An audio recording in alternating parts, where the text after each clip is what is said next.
Corinthiens 14, versets 2 à 6. La Bible dit quoi?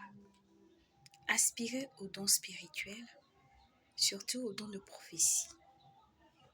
Oui, parce que celui qui a le don de prophétie édifie le peuple de Dieu. Il exhorte le peuple, il console le peuple. Parce que ce qu'il dit, le peuple comprend par rapport à celui qui a le don de parler en langue.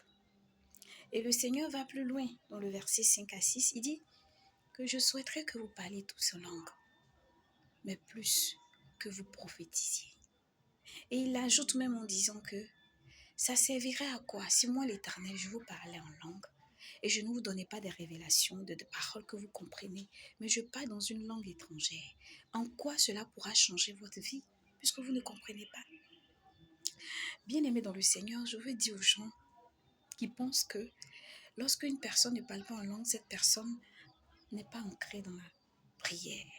Lorsqu'une personne ne parle pas en langue, cette personne n'est pas baptisée du Saint-Esprit. C'est faux. C'est faux, la Bible est claire. Le Seigneur même lui-même dit, je souhaiterais que vous parliez tous en langue. Mais le plus important, c'est que vous compreniez ce que vous dites.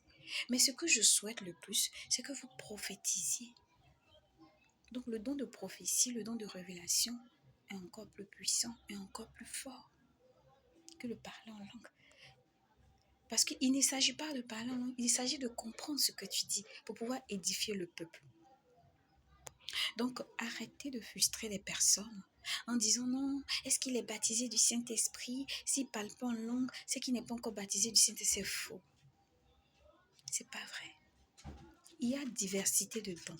Le parler en langue est un don comme les autres. C'est pas parce que tu ne parles pas en langue que tu ne pries pas.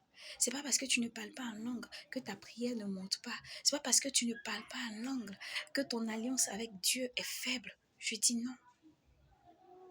Le parler en langue est un don comme le don de prophétie, comme le don de révélation, comme le don d'enseignement. Donc véritablement que Dieu nous bénisse.